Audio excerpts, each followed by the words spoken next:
وَلْتَكُنْ مِنْكُمْ أُمَّةٌ يَدْعُونَ إِلَى الْخَيْرِ وَيَأْمُرُونَ بِالْمَعْرُوفِ وَيَنْهَوْنَ عَنِ الْمُنْكَرِ وَأُولَئِكَ هُمُ الْمُفْلِحُونَ. السلام عليكم ورحمة الله وبركاته. আলহামদুলিল্লাহ রাব্বিল আলামিন ওয়াসসালাতু ওয়াসসালামু আলা আশরাফিল আমবিয়া ওয়াল মুরসালিন নবিয়িনা মুহাম্মাদ ওয়া আলা আলিহি ওয়া আসহাবিহি আজমাইন। ওয়া বাদ। সম্মানিত দর্শকবৃন্দ, বাজার উপস্থিত আছেন আজকে আমাদের দর্শে। আজকে আমাদের এটা চতুর্থ দর্শ। প্রথম দর্শে আমাদের ছিল আকীদা সংক্রান্ত বিভিন্ন পরিভাষা নিয়ে আলোচনা করেছি। দ্বিতীয় দর্শ ছিল আমাদের ইসলামের ফজিলত সম্পর্কে। আর তৃতীয় দর্শে আমরা শুরু করেছিলাম আহলুস সুন্নাত জামাত কারা, তার বৈশিষ্ট্য কি, কেন আহলুস সুন্নাত জামাত নামটা হলো, এটা নিয়ে আলোচনা করেছি। আজকেও বা গতকালও কিছু মানুষ আমাকে মাঝে মধ্যে এমন এমন কথা শোনায় যেগুলো আশ্চর্যজনক। একজন বলছিল যে আপনি আহলুস সুন্নাত জামাত এরকম নাম দেন কেন, আপনি সালাফিন বলেন কেন, আপনি আহলুল হাদিস ওয়াল আসার বলেন কেন, ফেরকাতুন নাজিয়া বলেন কেন, এগুলি বলেই তো ভাগ করছেন আপনারা। উম্মতে মুসলিমে আল্লাহ নাম দিয়েছে মুসলিম, রসুল নাম দিয়েছে মোমেন, আল্লাহ নাম দিয়েছে মোমেন, রসুল নাম দিয়েছে মোমেন, আপনি আরেক নাম কেন দেন? এটা কিন্তু একটা গুরুত্বপূর্ণ প্রশ্ন। এই প্রশ্নের উত্তর আপনার আমার জানা থাকা দরকার। একটাই বলেন যে হ্যাঁ, যদি সব মুসলিম থাকতো আমাদের আপত্তি ছিল না। উম্মতে মুসলিম আছে বিভিন্ন দলে ভাগ হবে, এটা রাসূলুল্লাহ সাল্লাল্লাহু আলাইহি ওয়াসাল্লাম বলে দিয়েছেন। যদি এটা তিনি না বলতেন তাহলে আমরা একটাই ছিল। রাসূল বলেছেন যে ভাগ হবে। তিনি বলেছেন যে ওয়াইন্নাহু মান ইয়াইশ মিনকুম ফাসাইরা ইখতিলাফান কাসীরা, তোমাদের মধ্যে যে জীবিত থাকবে অনেক মতভেদ দেখতে পাবে, অনেক মতভেদ দেখতে পাবে। সাহাবা কেরাম জিজ্ঞাসা করেছেন আমরা কি করব? তখন বলছেন মা আনা আলী ওয়া আসহাব, যার উপর আমি আছি আমার সাহাবীরা আছে, যার উপর আমি আছি এটা হচ্ছে আহলুস সুন্নাহ ওয়াল জামাআত সাহাবায়ে কেরাম, এটা হচ্ছে আহলুস সুন্নাহ ওয়াল জামাআতের অর্থ। আর এটা হচ্ছে যে যারা সাহাবায়ে কেরাম রাসূলুল্লাহ সাল্লাল্লাহু আলাইহি ওয়াসাল্লাম পদাঙ্ক অনুসরণ করে যে আকীদার উপর আছে, এটাই বিশুদ্ধ আকীদার মত। এই জন্য আমরা বিশুদ্ধ আকীদার কথা বলি, কারণ আমরা জানি যে এভাবে মানুষ ভাগ হয়ে গেছে। কিছু হয়ে গেছে মুতাজিলা, কিছু খারেজি, কিছু মুরজিয়া, কিছু বিভিন্ন দলে ভাগ হয়ে গেছে যুগে যুগে। শিয়া, জাইদি, কত দল যে ভাগ হয়েছে তার হিসাব নাই। রাসূলুল্লাহ সাল্লাল্লাহু আলাইহি ওয়াসাল্লাম বলে দিয়েছেন এটাও, ইফতারাকাতিল ইয়াহুদ ওয়ান নাসারা আলা সিনতাইন ওয়া সাবিনা ফিরকা, ইহুদ নাসারা 72 ভাগে বিভক্ত হয়েছে। সাতাফতারাক উম্মতি আলা সালাসিন ওয়া সাবিনা ফিরকা, আমার উম্মত 73 ভাগে বিভক্ত হবে। যেহেতু বিভক্ত হবেই বলেছে, সেহেতু একটা মানদণ্ড লাগবে যার ভিত্তিতে আমরা ফিরে আসবো জায়গা মতো। এখন যদি সবাইকে আমরা ইমানদার বলি, তাহলে কাদিয়ানিকে ইমানদার বলতে হয়, বাহাইকে ইমানদার বলতে হয়, বহরাকেও ইমানদার বলতে হয়। যারা ইমান থেকে বেরিয়ে গেছে, তথাকথিত যারা নাম যে নুসাইরি, ওদেরকে ইমানদার বলতে হয়, দুরুজদের ইমানদার বলতে হয়। আবার তাদের মধ্যে যদি সবাইকে আমরা সত্য বলি, তাহলে শিয়াদেরকেও সত্য বলে বিশ্বাস করতে হয়। তাহলে মানুষের মধ্যে সত্য বলে আর সত্য অসত্য কোনো কিছু থাকে না, আকীদার কোনো মূলনীতি থাকে না, আকীদা বলতে কোনো কিছু থাকে না। যে যা ইচ্ছে বলবে সবই তাকে মেনে নিতে হচ্ছে। বলে তো আমরা তো ইমানদার দাবি করি। ইমানদার দাবি করলে দাবি করার জিনিস না, এটা হচ্ছে বাস্তবে মিলের জিনিস। যে মিল হবে, যে আল্লাহ তার রসুলের সাথে আল্লাহ তার রসুলের বাণীর সাথে মিল হবে, রসুলের জীবনের সাথে মিল করবে, সাহাবায়ে কেরাম যে পথে চলে সে পথের সাথে মিল হবে, তখনই তারা হবে সত্যিকার ইমানদার, সত্যিকার মোমেন, সত্যিকার মুসলিম, বিবেচিত হবে তখনই। এখন তাদেরকে চিনার জন্যই চিহ্ন লাগে। এই চিহ্ন লাগে যে কেউ দাবি করতে পারে আহলুস সুন্নাহ ওয়াল জামাত। আপনি জানেন যে আমাদের দেশে একটা গোষ্ঠী আছে যারা নিজেদেরকে আহলুস সুন্নাহ ওয়াল জামাত দাবি নামে দিয়ে দিয়েছে। তারা নিজেদের আকীদায় নাম দিয়েছে, তাদের নিজেদের বলে সুন্নি বলে, আবার নিজেদেরকে আহলুস সুন্নাহ ওয়াল জামাত বলে। কিন্তু তাদের আকীদা হচ্ছে সম্পূর্ণ সুন্নাহ বিরোধী, আকীদা বিরোধী। তারা শিরিক করে যাচ্ছে। এবং আপনাদের সিলেটেও একটা গোষ্ঠী আছে যারা নিজেদেরকে সহিহ আকীদা ধারক বাহক বলেও থাকে অনেকেই। দেখুন তাদেরকে আকীদা মিল হয় না। তাহলে আমাদেরকে ফিরে আসতে হবে একটা জায়গায়, সেটা হচ্ছে মা আনা আলাইহি ওয়া সাহাবী, যার উপর রাসূলুল্লাহ সাল্লাল্লাহু আলাইহি ওয়াসাল্লাম ছিলেন, তার সাহাবীরা ছিলেন, সেটা হচ্ছে আহলুস সুন্নাহ ওয়াল জামাআহ। আহলুস সুন্নাহ অর্থাৎ রাসূলের অনুসারী, ওয়াল জামাআহ অর্থাৎ সাহাবার অনুসারী। এই দুইটার মিলে হচ্ছে আহলুস সুন্নাহ ওয়াল জামাআহ। আমরা গত পর্বে এই দুইটা এই আহলুস সুন্নাহ ওয়াল জামাআতের কিছু বৈশিষ্ট্য আমরা আলোচনা করেছি। এই বৈশিষ্ট্যগুলো আজকে আমরা আলোচনা করব এখন আবার, যাতে করে ভুলে না যাই। আগেরটা একটা ধারাবাহিকতা টেনে আমরা একটু সামনের দিকে এগিয়ে যাব। প্রথমে আমরা ওই সপ্তাহে বলেছিলাম যে মুসলিমদের মধ্যে শ্রেষ্ঠ তারা তারা যারা হচ্ছেন আহলুস সুন্নাত ওয়াল জামাত, সাহাবায়ে কেরাম অনুসরণ করেন, রাসূল অনুসরণ করেন, তারা কারা? তারা হচ্ছে সাহাবায়ে কেরাম এবং যারা তাদের সুন্দর অনুসারী প্রত্যেক যুগে প্রত্যেক জায়গাতে, হতে পারে তারা আমেরিকাতে, হতে পারে কে লন্ডনে, হতে পারে তারা বিভিন্ন কানাডাতে, হতে পারে দেশে, বাংলাদেশে, ভারতে, কোনো এক দেশে, ছোট এক দেশে পড়ে আছে একটা ব্যক্তি, যে সেই ব্যক্তি যদি কোনো রাসূল অনুসরণ করে, সাহাবায়ে কেরাম অনুসরণ করে চলে, কোরআন হাদিস বুঝার ক্ষেত্রে, কোরআন হাদিসকে বুঝার ক্ষেত্রে এই নীতিমালা অনুসরণ করে চলে, সেই আহলুস সুন্নাহ ওয়াল জামাত। সুনির্দিষ্ট কোনো ব্যক্তি বা গোষ্ঠীকে বুঝাবে না, এক ব্যক্তি নাম দিলেই হবে না যে আপনি আহলুস সুন্নাহ ওয়াল জামাত। তাহলে আহলুস সুন্নাহ উত্তম হচ্ছে, মুসলিমদের মধ্যে উত্তম হচ্ছে ওরাই যারা আহলুস সুন্নাহ ওয়াল জামাত। এর বাইরে আহলুস সুন্নাহ ওয়াল জামাতের সাথে যার যতটুকু দূরত্ব হবে অতটুকু সে মুসলিমদের থেকে দূরে চলে যাবে। যদি আহলুস সুন্নাহ ওয়াল জামাতের কাছাকাছি থাকে তাহলে বলা হবে কাছের লোক, যেমন জাইদিদেরকে আমরা বলি যে আহলুস সুন্নাহ ওয়াল জামাতের কাছের লোক, আবার শিয়াদেরকে বলি আমরা আহলুস সুন্নাহ ওয়াল জামাতের দূরের লোক।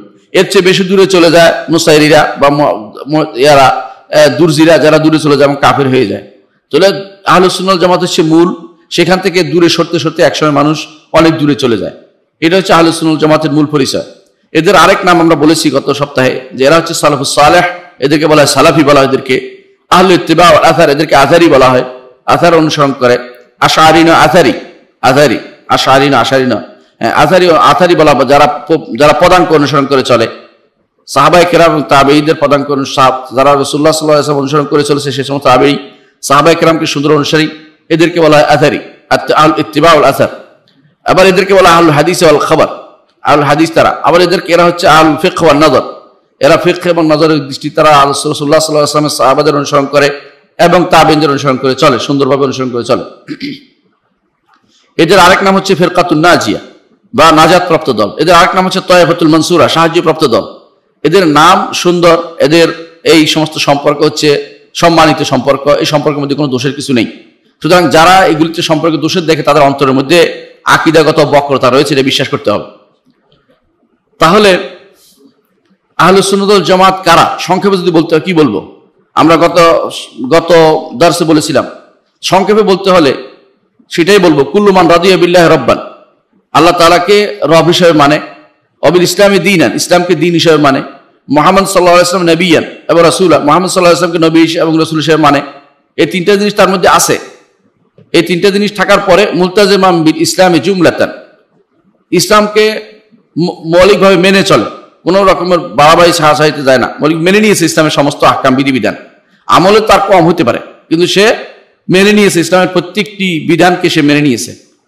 এবং ইসলামের শরীয়তের কাছে, ইসলামী শরীয়তের কাছে, শরীয়ত যে শরীয়ত আল্লাহ তাদেরকে দিয়েছেন, তুমা জাআলনাকা আলা শরীআতিন মিনাল আমরি, শরীয়তের কাছে বিচার ফয়সালার জন্য তারা দ্বারস্থ হয়, অন্য কারোর দিকে যায় না, এবং আনুগত্য করে এবং নিজেদেরকে সম্পূর্ণ তাদের আল্লাহর বিনয়ে শরীয়তের কাছে নিজেদেরকে মাথা ঝুঁকে দেয় এবং অন্য যাবতীয় বেদাতি যে সমস্ত মত আছে সেগুলো থেকে দূরে সরে আসে। এরাই হচ্ছে আহলুস সুন্নাত ওয়াল জামাত। তাহলে আহলুস সুন্নাত ওয়াল জামাত, আবার বলছি কারা? আহলুস সুন্নাত ওয়াল জামাত হচ্ছে ওই ব্যক্তি যে আল্লাহকে রব মানে, ইলাহ মানে, আল্লাহর নাম গুণ স্বীকৃতি দেয় এবং ইসলামকে দিন হিসাবে মেনে নেয়, ইসলামকে নিজের জীবন বিধান মেনে নিয়েছে, নিজের প্রত্যেকটি কাজের জন্য ইসলামের কাছে ফিরে আসে, অন্য কোনো দিকে যায় না জীবনের প্রত্যেকটি ক্ষেত্রে। মুহাম্মদ সাল্লাল্লাহু আলাইহি ওয়াসাল্লামকে নবী হিসেবে মেনে নিয়েছে, রাসূল হিসেবে মেনে নিয়েছে। এই তিনটি, তারপরে ইসলামকে মৌলিকভাবে ইসলামের প্রত্যেকটি বিধানকে মেনে নেয় জুমলাতান। সেখানে তাফসীরান হয়তো ভুল হতে পারে, তার যারা নাও থাকতে পারে, কিন্তু মৌলিক জিনিস সব মেনে নেয়, ইসলামকে জীবনের বিধান হিসেবে মেনে নিয়েছে এবং ইসলামের শরীয়তের কাছে, ইসলামী শরীয়তের কাছে নিজে বিচার ফয়সালার জন্য যায়, নিজেকে আত্মসমর্পণ করে দিয়েছে নিজেকে এবং নিজেকে আনুগত্য করে, এবং প্রত্যেক বেদাতি কোনো কিছু শুনলে বেদাত থেকে ফিরে আসে। এই ব্যক্তি হচ্ছে আহলুস সুন্নাত ওয়াল জামাত। এটা হচ্ছে আহলুস সুন্নাত ওয়াল জামাতের পরিচয়। এটা আমরা গত পর্বে বিস্তারিত আলোচনা করেছি। এর মাধ্যমে কি হয়? এর মাধ্যমে এটা যদি সংজ্ঞা দেয় আমরা বুঝতে পারবো যে উম্মতে মুসলিমাত এমন প্রত্যেকটি মানুষের আহলুস সুন্নাত ওয়াল জামাতের অন্তর্ভুক্ত যার বিরুদ্ধে কোনো আকীদা খারাপের কোনো প্রমাণ পাওয়া যায়নি। আমরা একজনের জন্য জিজ্ঞাসা করার প্রয়োজন নেই, যতক্ষণ পর্যন্ত বিপরীতটা প্রমাণিত না হবে, যতক্ষণ পর্যন্ত সুন্নাহর অনুসারী তাকে দেখা যাচ্ছে যে সুন্নাত পাইলেই নেয়, রাসূলের হাদিস পাইলেই নেয় এবং রাসূলের আদর্শ পাইলে তার গ্রহণ করার ক্ষেত্রে কোনো দ্বিধা থাকে না, এমন প্রত্যেকটি ব্যক্তি আহলুস সুন্নাত ওয়াল জামাতের অনুসারী। এবং তারা আলাদা কোনো বেদাতি কোনো ঝান্ডার অনুসারী হয়নি, বেদাতি কোনো ঝান্ডার অনুসরণ করে নাই, অর্থাৎ তারা কোনো ঝান্ডার পিছনে চলে না। বেদাতি ঝান্ডা কিরকম? বেদাতি ঝান্ডা হচ্ছে, ধরেন কেউ নাম দিল তাদেরকে আহলুল আদল ওয়াত তাওহীদ। মুতাজিলারা তার নিজেদের নাম দিয়েছিল আসহাবুল আদল ওয়াত তাওহীদ, আলাদা নাম দিয়ে ঝান্ডা তৈরি করছে। আশায়রা আলাদা ঝান্ডা তৈরি করছে। অনুরূপভাবে মাতুরিদি আলাদা ঝান্ডা নাম দিয়েছে, মাতুরিদি, আশারি এরকম। কিন্তু আহলুস সুন্নাহ ওয়াল জামাতের আলাদা কোনো নাম নেই। তারা নিজের আশারি বলে না, মাতুরিদি বলে না, শিয়া বলে না, খারিজি বলে না, রাফিজি বলে না, মুরজিয়া বলে না, কোনো নাম নেই তাদের। এরা হচ্ছে আহলুস সুন্নাহ ওয়াল জামা, অর্থাৎ মৌলিকভাবে আর সুন্নাতের বিরোধিতা করেনি, কোনো আলাদা কোনো বেদাতি ঝান্ডার অধীন যায়নি, এবং অন্য কোনো যাদের মতামত গ্রহণযোগ্য না এমন কোন লোকদের ঝান্ডা সংখ্যা বাড়িয়ে দেয় নিজেরা গিয়ে, তারাই হচ্ছে আহলুস সুন্নাতি ওয়াল জামা। এই হিসাবে পৃথিবীর সমস্ত মুসলিম প্রথমে আহলুস সুন্নাত ওয়াল জামা। যখন তাদের মধ্যে আকীদা বিশ্বাস দেখা যাবে যে কেউ সুন্নার বিরোধিতা হয়েছে, সে আস্তে করে বের হয়ে গেছে। কেউ দেখা যাবে কোনো বেদাতি কোনো ঝান্ডার পিছনে গেছে, নিজের নাম ভিন্ন নাম দিয়েছে, সে নিচ্ছে এটা থেকে বেরিয়ে যাবে। কেউ যখন দেখা যাবে যে তার অন্য কারো দলের ভিতরে যুক্ত হয়েছে, নাম না দিয়েও অন্য না ঢুকেও তাদের সমর্থন করে যাচ্ছে, সে আহলুস সুন্নাহ ওয়াল জামাত থেকে বেরিয়ে যাবে। তো মৌলিকভাবে সবাই আহলুস সুন্নাহ ওয়াল জামাত, কিন্তু এর থেকে বেরিয়ে যাবে যখন তার আচার আচরণ, কথাবার্তা, আকীদা বিশ্বাসে ভিন্নতা প্রমাণ হবে, তখন সে এখান থেকে বেরিয়ে যাবে। তাদের এতক্ষণ আমি পরিচয় দিয়েছি আহলুস সুন্নাহ ওয়াল জামাত কারা। এখন আমি পরিচয় দিব আহলুস সুন্নাহ ওয়াল জামাতের বৈশিষ্ট্য কি। তাদের 1 নম্বর বৈশিষ্ট্য হচ্ছে সমস্ত ফেরকার মধ্যে তারা মধ্যম পন্থা অবলম্বন করে। এটা আমরা গত পর্বে দেখিয়েছি। কিরকম? জাবরিয়ারা বলে যে আল্লাহ তাআলা তিনিই সবকিছু করেন, আমরা কিছুই করি না, আমরা বাধ্য, আমরা বাতাসে পাতা নড়ের মতো, আমরা জল পড়ে পাতা নড়ে এরকম অবস্থা, আমাদের কোনো কিছুই করার নেই, যেমনি নাচাও তেমনি নাচি, আমাদের কিছু করার নেই, এরকম জাবরিয়ারা বলে। আবার কাদেরিয়ারা বলে আল্লাহ কিছুই করেন, সব আমরাই করি। আহলুস সুন্নাহ ওয়াল জামাত ঠিক মাঝখানে। তারা বলে যে না, আল্লাহ তাআলা তিনিও, তারও ইচ্ছা আছে, আমাদেরও ইচ্ছা আছে, তবে আমাদের ইচ্ছা তার ইচ্ছার অধীন। আমরা ইচ্ছা করার অধীনতা ক্ষমতা আল্লাহ তাআলা দিয়েছেন। আমরা যে এই ক্ষমতা অনুসারে আমরা আল্লাহ তাআলার আদেশ পালন করি, আল্লাহ তাআলার নিষেধ থেকে আমরা ফিরে আসি, এটা আমরা আল্লাহ তাআলা ক্ষমতা দিয়েছেন এবং সেই ক্ষমতা অনুসারে চলি। এভাবে আমরা মধ্যম পন্থা অবলম্বন করেছি। অনুরূপভাবে ঈমানের ক্ষেত্রে আমরা মধ্যম পন্থা অবলম্বন করেছি।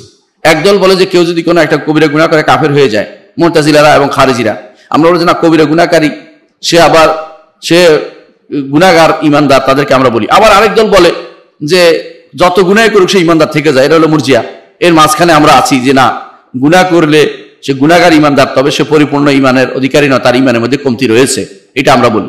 তাহলে বোঝা গেল আমরা প্রত্যেকটি জায়গাতেই এভাবে আমরা মধ্যপন্থা অবলম্বন করি। আহলুস সুন্নাহ ওয়াল জামাত এটাই নাম মধ্যপন্থা বলে। তো মধ্যপন্থা বলতে এটা নয় যে আমরা যারা কুফরি করছে, শিরিক করছে, তাদেরকে বলে যে মধ্যপন্থা হিসেবে তাদের কাফের বলবো না, এটা কিন্তু আহলুস সুন্নাহ ওয়াল জামাতের আকীদা নয়। অর্থাৎ যে মৌলিক আকীদার ভিতরে আহলুস সুন্নাহ ওয়াল জামাতের মূল আকীদাটা হচ্ছে, আকীদাটা পুরোটাই এমনিতেই মৌলিক মধ্যম আকীদা, এটাই ইসলামের আকীদা মূলত। আল্লাহ তাআলা কোরআনে কারীম বলেছেন ওয়াকাযালিকা জাআলনাকুম উম্মাতান ওয়াসাতান লিতাকুনু শুহাদা আলান নাস। এই উম্মতটাকে আল্লাহ তাআলা ওয়াসাত উম্মত করেছে। এখানে বাড়াবাড়ি নেই, ছাড়াছাড়ি নেই। ইহুদিরা বাড়াবাড়ি করতো আর নাসারা ছাড়াছাড়ি করতো, উম্মতে মুসলিম হচ্ছে মধ্যম উম্মাহ। ঠিক আকীদার ক্ষেত্রে উম্মতে মুসলিমা সব দিক থেকে মধ্যম পন্থায় আছে, এবং মধ্যম এদিক সেদিক হলে বুঝবেন যে এটা সহিহ আকীদার বাইরে চলে গেছে এবং আহলুস সুন্নাহ ওয়াল জামাতের মানহাজের বাইরে চলে গেছে। তাহলে 1 নম্বর বৈশিষ্ট্য হচ্ছে তারা সমস্ত উম্মতের সমস্ত ফেরকা, যত ফেরকাগুলি এখন বের হয়েছে, শিয়া বলেন, খারেজি বলেন, রাফিজি বলেন, অনুরূপভাবে যত ফেরকা, এদের মধ্যে মধ্যম পন্থা আছে আহলুস সুন্নাহ ওয়াল জামাত। তারা কাউকে উম্মত সাহাবায়ে কেরামকে সবাইকে স্বীকৃতি দেয়, আবার কাউকে বাড়াইতে আল্লাহর পর্যায়ে নিয়ে যায় না, যেটা শিয়ারা করেছে। আবার কাউকে কাফের বলতে সবাইকে কাফের বলে না, যেমন খারিজিরা বলেছে। বরং আহলুস সুন্নাহ ওয়াল জামাত মনে করে যে সাহাবায়ে কেরাম রাদিয়াল্লাহু আলাইহিম আজমাইন, তারা হচ্ছে উম্মতের জন্য শ্রেষ্ঠ মানুষ, এই উম্মতের শ্রেষ্ঠ মানুষ, তাদের জান্নাতের সুসংবাদ আল্লাহ তাআলা দিয়েছেন। তবে তারা গুনাহ হতে পারে, তাদের গুনাহ আল্লাহ তাআলা ক্ষমাও করে দেন, আল্লাহ তাআলা তাদের জান্নাতের সুসংবাদ দিয়েছেন, এটা আমরা বিশ্বাস করি। গুনাহ হতে পারে না, মাসুম বা কাউকে কাফের, কাউকে একেবারে নিরপরাধ বা সবাইকে কাফের, এই জাতীয় কোনো পন্থায় আহলুস সুন্নাহ ওয়াল জামাত কখনো যায় না। বরং তারা মধ্যপন্থা থাকে, যেটা কোরআন সুন্নাহ আসছে সেটা অনুসারে তারা বিশ্বাস করে থাকে। তাদের দ্বিতীয় বৈশিষ্ট্য হচ্ছে লা ইয়াখতাসু বিহিম মাকান, কোনো স্থানের সাথে তারা নির্ধারিত নয়। ধরেন তারা সব সৌদি আরব পাওয়া যাবে আর কোথাও পাওয়া যাবে না, এরকম না। তাদের একজন আমেরিকায় পাওয়া যাবে, একজন লন্ডনে পাওয়া যাবে, একজন মিশরে পাওয়া যাবে, একজন বাংলাদেশে পাওয়া যাবে, ভারতে পাওয়া যাবে একদল, কোনো সমস্যা নেই, সব জায়গায় তারা থাকতে পারে, কোনো এক জায়গার সাথে সীমাবদ্ধ থাকে না। ওয়ালা ইয়াখলু আনহুম জামান, এবং কোনো কালের সাথে সীমাবদ্ধ নয়, যে এক যুগে ছিল এখন আর নাই, এরকম না, সব সময় তাদের থাকবে। রাসূলুল্লাহ সাল্লাল্লাহু আলাইহি ওয়াসাল্লাম বলেছেন এই জন্য, লা তাযালু তায়ফাতু মিন উম্মতি যাহিরিনা আলাল হাক্কি লা ইয়াদুররুহুম মান খাযালাহুম ওয়ালা মান নাওয়াহুম হাত্তা ইয়াতি ওয়াদুল্লাহ। এই উম্মতের মধ্যে একটি দল থাকবে কিয়ামত পর্যন্ত, যতক্ষণ পর্যন্ত আল্লাহর নির্দেশনা আসবে, কিয়ামতের আগে ততক্ষণ পর্যন্ত থাকবে। অর্থাৎ একদম যারা কাফের থাকবে তার আগের অবস্থা পর্যন্ত, ইমানদারের মৃত্যু সব আল্লাহর একটা বাতাস বের হয়ে ইমানদারদের মৃত্যু দেওয়া পর্যন্ত এই প্রতি যুগেই আহলে সুন্নাত ওয়াল জামাতের লোকেরা থাকবে, এবং তারা হবে তাদের দলিল দিয়ে তারা সবসময় প্রাধান্য পাবে অন্যদের চেয়ে। অন্যরা হয়তো কখনো শক্তিতে প্রাধান্য পেতে পারে, কিন্তু দলিলের ক্ষেত্রে সবসময় আহলে সুন্নাত ওয়াল জামাত প্রাধান্য পাবে। এটা হচ্ছে আহলে সুন্নাত ওয়াল জামাতের দ্বিতীয় বৈশিষ্ট্য। আহলে সুন্নাত ওয়াল জামাতের তৃতীয় বৈশিষ্ট্য হচ্ছে যে তারা সাহাবায়ে কেরাম এবং রাসূলুল্লাহ সাল্লাল্লাহু আলাইহি ওয়াসাল্লাম সাহাবায়ে কেরামের যে আকীদা ছিল এর থেকে এক চুল পরিমাণে দিক সেদিক করে না। কোথায় তারা পায়? তারা কোরআনে কারীম এবং রাসূলুল্লাহ সাল্লাল্লাহু আলাইহি ওয়াসাল্লাম হাদিসকে তারা সবকিছুর উপরে স্থান দেয়, এবং সাহাবায়ে কেরামের কোনো আথার পেলে, অর্থাৎ কোনো পদাঙ্ক অনুসরণ করার মতো কোনো ভাষ্য পেলে সেটাকে তারা সবচেয়ে বেশি প্রাধান্য দেয়। এটা তাদের তৃতীয় বৈশিষ্ট্য, যে তারা সাহাবায়ে কেরাম রাসূলুল্লাহ সাল্লাল্লাহু আলাইহি ওয়াসাল্লাম সাহাবায়ে কেরামের আদর্শের বাইরে একটু বলে না, নিজেরা বেশি বোঝার চিন্তা করে না। পরবর্তী প্রত্যেকটি যারাই পথভ্রষ্ট হয়েছে প্রত্যেকেই যখন এই সাহাবায়ে কেরামের বুঝাচ্ছে নিজের বুঝকে প্রাধান্য বেশি দিয়েছে, যখন এই কোরআন এবং হাদিসের বুঝছে নিজের বুঝকে প্রাধান্য দিয়েছে, তখনও তারা পথভ্রষ্ট হয়েছে। সুতরাং তাদের তৃতীয় বৈশিষ্ট্য হচ্ছে যে নবী সাল্লাল্লাহু আলাইহি ওয়াসাল্লাম সাহাবায়ে কেরামের যে আকীদা, সে আকীদার বাইরে তারা কখনো যায় না। তাদের চতুর্থ বৈশিষ্ট্য হচ্ছে তারা কোরআনে কারীমকে যথাযথ মূল্যায়ন করে, গুরুত্ব দেয়, কোরআনে কারীম পড়ে, কোরআনে কারীম গবেষণা করে, কোরআনে কারীম গবেষণার ক্ষেত্রে তারা যে সাহাবায়ে কেরামের নীতি অনুসরণ করে, তাবেঈনদের নীতি অনুসরণ করে চলে, এবং বিশুদ্ধ নীতি অবলম্বন নিজেরা বানিয়ে নেয় না নিজেরা কোনো কিছু। তাদের এই চতুর্থ বৈশিষ্ট্য আরেকটি অংশ হচ্ছে যে তারা রাসূলুল্লাহ সাল্লাল্লাহু আলাইহি ওয়াসাল্লামের সুন্নতকে যথাযথ মূল্যায়ন করে, সুন্নতের অনুসরণ করে চলে, সুন্নত অনুসারে তারা জীবনকে গঠন করে। সুতরাং তারা কোরআনকে যেমন মূল্যায়ন করে, রাসূলের হাদিসকে তেমনি মূল্যায়ন করে, একটাকে মানতে গিয়ে একটার সাথে একটা বিরোধ লাগিয়ে দেয় না। তারা কখনো বলে না যে কোরআন মানতে গেলে হাদিস মানা যায় না, হাদিস মানতে গেলে কোরআন মানা যায় না। এটা হচ্ছে পথভ্রষ্টদের কাজ, কোরআনী ফেরকাদের কাজ। এটা হচ্ছে তথাকথিত যারা বিভ্রান্ত পথ, প্রত্যেকটি গোষ্ঠী দেখবেন যে হাদিস মানছে না। বিভ্রান্ত মানুষগুলোকে আপনি সবসময় দেখবেন যে হাদিসের সাথে তাদের বিরোধ রয়ে গেছে। যারা হাদিস মানে তারা কখনো বিভ্রান্ত হতে পারে না, কিন্তু তারা বেশিরভাগই হাদিস মানবে না। হাদিস মানলেও তাদের মন মতো ব্যাখ্যা করবে, যা তাদের মনে চায় সেটা মানবে, যা তাদের মনে চায় না সেটা মানে না। হাদিস সহিহ হলো সেটা মানে না। সুতরাং চতুর্থ বৈশিষ্ট্য হচ্ছে যেটা বললাম, আহলে সুন্নাত ওয়াল জামাতের তারা কোরআনও মানে হাদিসও মানে, এই দুইয়ের মধ্যে কোনো রকমের তারতম্য করে না, অর্থাৎ দুইটাকে মানার ক্ষেত্রে কোনো তারতম্য করে না। যদিও তারা মনে করে কোরআন দ্বারাই সাব্যস্ত হয়েছে হাদিস যে মানতে হবে, হাদিসের হুজ্জিয়ত, হাদিসের প্রামাণিকতা কোরআন দ্বারা সাব্যস্ত হয়েছে, কোরআন এই জন্য প্রথমে মনে করে, তারপরে হাদিস মনে করে। একটার সাথে বিরোধ তারা দেখে না। ইমাম শাফিঈ রাহমাতুল্লাহ এর জন্য বলেছেন যে কোনো মানুষ দেখাতে পারবে না একটা সহিহ হাদিসের সাথে কোরআনের কোনো আয়াতের বিরোধ দেখাতে পারবে না, কোনোদিন দেখাতে পারেও নাই। কারণ দুটেই সহিহ হাদিসের সাথে বিরোধ হতে পারে না। যদি মিথ্যা হলে ভিন্ন কথা, সহিহ হাদিসের বিরোধ হতে পারে না, কারণ দুটাই ওহী, দুইটাই রাসূলুল্লাহ সাল্লাল্লাহু আলাইহি ওয়াসাল্লামের কাছ থেকে এসেছে, এবং রাসূলুল্লাহ সাল্লাল্লাহু আলাইহি ওয়াসাল্লাম এমন কোনো কথা বলেননি যা কখনো একটা বিরোধ হবে। এবং এই আল্লাহ তাআলা কোরআনে কারীমের জন্য বলে দিয়েছেন, ওয়ালাউ কানা মিন ইনদি গায়রিল্লাহি লাওয়াজিদু ফীহি ইখতিলাফান কাসীরা, যদি আল্লাহ ছাড়া অন্য কারো থেকে আসতো তবে সেখানে তারা অনেক মতবিরোধ পেত। তাদের আরেকটি বৈশিষ্ট্য হচ্ছে, পঞ্চম বৈশিষ্ট্য হচ্ছে ওয়াহুম আহলুল ইস্তিমা আল ইত্তিবা, যে তারা অনুসরণের ক্ষেত্রে সব একমত হয়। অনুসরণের ক্ষেত্রে কি জন্য? অর্থাৎ সাহাবায়ে কেরাম কোরআনের অনুসরণ, হাদিসের অনুসরণ, সাহাবায়ে কেরাম অনুসরণের ক্ষেত্রে তারা একমত থাকে। তারা এখানে ভাগ হয় না যে সবাই আমরা অনুসরণ করবো, একইয়াতে চলে, নীতির উপর চলে, যে আমরা অনুসরণ করে চলবো, এই নীতি তারা কখনো দ্বিমত পোষণ করে না। তারা এটা হলো পঞ্চম বৈশিষ্ট্য তাদের। হ্যাঁ, তারা কি করে? আর না আবিজুল ফুরকাত ওয়াল ইবতিদা, বেদাতি মত পার্থক্য করার যে সমস্ত নীতি আছে সেগুলি তারা সবসময় পরিত্যাগ করে চলে। যেগুলি কেউ নতুন কোনো পদ্ধতি নিয়ে আসবে সেগুলি থেকে দূরে সরে যায়, নতুন কোনো কিছু পদ্ধতি তারা গ্রহণ করে না। কি জন্য গ্রহণ করে? এই জন্য রাসূলুল্লাহ সাল্লাল্লাহু আলাইহি ওয়াসাল্লাম তাদেরকে আগে সাবধান করে গেছেন। রাসূল বলেছেন, ইয়াকুম ওয়া মুহদাসাতিল উমুর, সাবধান তোমরা নতুন করে কোনো কিছু আবিষ্কৃত কোনো কিছু হলে সেটা তোমার থেকে দূরে থাকবে। ইয়াকুম ওয়া মুহদাসাতিল উমুর ফা ইন্না কুল্লা মুহদাসাতিন বিদআ ওয়া কুল্লা বিদআতিন দালালা ওয়া কুল্লা দালালাতিন ফিন্নার। তারা এই জন্য কখনো পার্থক্যকারী, উম্মতের মধ্যে পার্থক্যকারী, উম্মতের মধ্যে বেদাত সৃষ্টিকারী কোনো মত দেখলে সেটা থেকে তারা অনেক দূরে সরে আসে, সেটা থেকে তারা ঝেড়ে ফেলে দেয়, এটা গ্রহণ করে না। কিন্তু তারা ইত্তিবা অর্থাৎ কোরআনে কারীমের অনুসরণ, সাহাবায়ে কেরাম রাসূলের অনুসরণ, সাহাবাদের অনুসরণ, এই তিনটার ক্ষেত্রে তারা সবসময় ঐক্যবদ্ধ থাকে। এরা এই তিনটার ক্ষেত্রে কোনো মত পার্থক্য দেখায় না, পার্থক্য করে না। এরা হচ্ছে আহলে সুন্নাত ওয়াল জামাতের, এটা হচ্ছে আহলে সুন্নাত ওয়াল জামাতের পঞ্চম বৈশিষ্ট্য। আহলে সুন্নাত ওয়াল জামাতের ষষ্ঠ বৈশিষ্ট্য হচ্ছে ইউআলুনা বিল হাক্কি ওয়া ইউআদুনা বিল হাক্কি ওয়া বিয়াহকুমুন, হকের সাথে তাদের বন্ধুত্ব হয়। যেখানে হক পায় সেখানে সে ব্যক্তি যত দূরের মানুষই হোক, যত সাধারণ মানুষই হোক, সেখানে হক পাইলে সেটা তার বন্ধুত্ব হয়।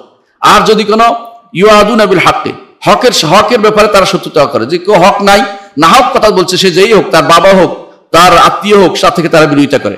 কারণ কি, আল্লাহ তাআলা কোরআনে কারীম বলেছেন, লা তাজিদু কওমান ইউমিনুনা বিল্লাহি ওয়াল ইয়াউমিল আখির ইউআদুনা মান হাদ্দাল্লাহু ওয়া রাসূলাহু কানু আবাহুম আও আবনাহুম আও ইখওয়ানাহুম আও আশিরাতাহুম উলাইকা কাতাবা ফি কুলুবিহিল ঈমান আও আইয়াদুহুম বিরুহিম মিন।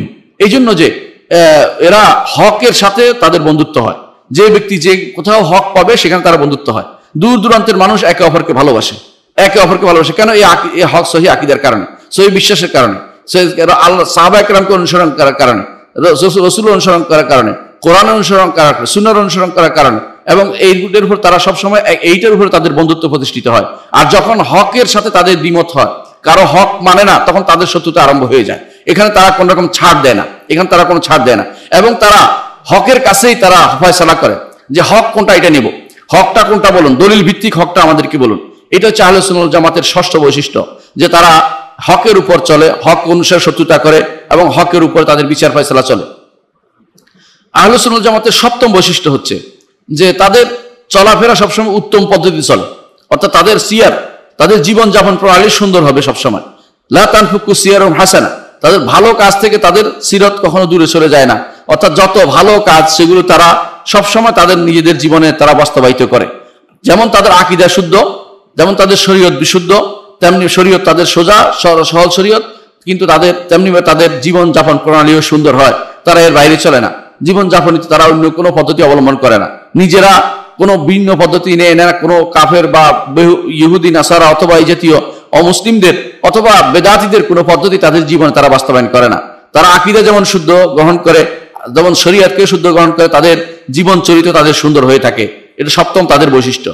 তাদের অষ্টম বৈশিষ্ট্য হচ্ছে আখলাকুহুম রাব্বানিয়া, তাদের চরিত্র হচ্ছে আল্লাহর পক্ষ থেকে নিয়ম যেটা দেওয়া হয়েছে সেই নিয়ম পদ্ধতি তারা সেই চরিত্র তাদের গঠন করে।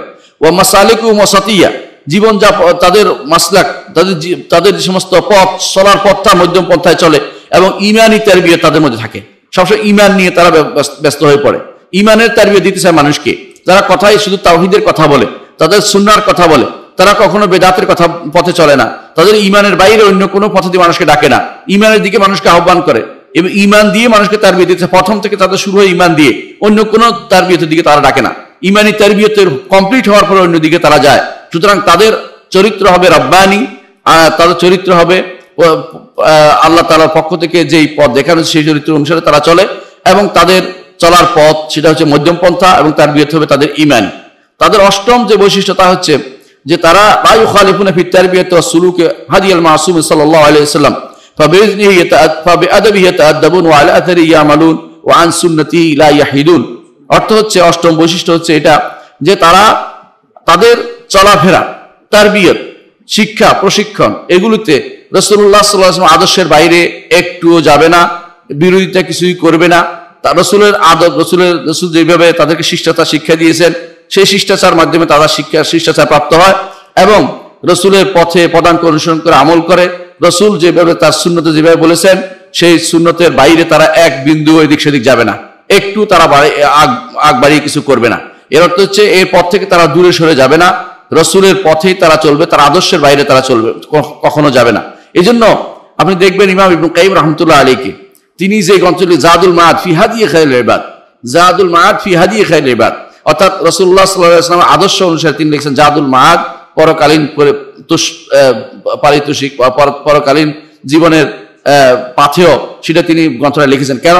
যে তারা সালাত পড়তে গেলে রসুল অনুসরণ করে চলে, যাকাত দিতে রসুল অনুসরণ করে, হজ করতে রসুল অনুসরণ করে চলে। ব্যক্তি বিশেষ কোনো তাদের কাছে মর্যাদাপূর্ণ নয়, একমাত্র রাসূলুল্লাহ সাল্লাল্লাহু আলাইহি ওয়াসাল্লাম তাদের হচ্ছেন হাদি, তাদের রাসূলুল্লাহ সাল্লাল্লাহু আলাইহি ওয়াসাল্লামকে তারা আদর্শ ব্যক্তিত্ব এবং তার কথাকেই তারা সব জায়গায় প্রাধান্য দেয়, এবং তার শিষ্টাচারের মাধ্যমে তারা চলে, তার পথে তারা অনুসরণ করেছে, আমল করে, তার সুন্নত থেকে এক বিন্দু এদিক সেদিক তারা হয় না। এটা তাদের অষ্টম বৈশিষ্ট্য। নবম বৈশিষ্ট্য হচ্ছে যে তারা শিক্ষা দেয়, এবং তারা মানুষকে তারবিয়ত দেয়, এবং তারা সৎ কাজের আদেশ দেয়, অসৎ কাজ থেকে নিষেধ করে, এবং আল্লাহর দিকে তারা আহ্বান করে, এবং আল্লাহর দিকে তাদের মানুষকে পথ দেখায়, এবং তার পথে তারা জিহাদে লিপ্ত থাকে। এরা হচ্ছে তাদের বৈশিষ্ট্য। অর্থাৎ তারা শিক্ষা দেয় এবং শিক্ষা মধ্যে লেগে থাকে, তারা মানুষকে অন্য কোনো দিকে যায় না, প্রাথমিক কাজে তাদের শিক্ষার মধ্যে লেগে থাকে। কেন সেটা করে? কারণ রাসূলুল্লাহ সাল্লাল্লাহু আলাইহি ওয়াসাল্লামকে আল্লাহ তাআলা মুআল্লিমান পাঠিয়েছেন। ইন্নামা বুইস্তু মুআল্লিমান, আমাকে মুআল্লিম হিসেবে পাঠিয়েছেন। আল্লাহ তাআলা নিজে বলেছেন যে ইউআল্লিমুহুল কিতাব ওয়াল হিকমা ওয়া ইউযাক্কিহিম, তাদেরকে তালিম শিক্ষা দেয়, কিতাব এবং হিকমা কোরআন এবং সুন্নাহ তাদেরকে শিক্ষা দেয়।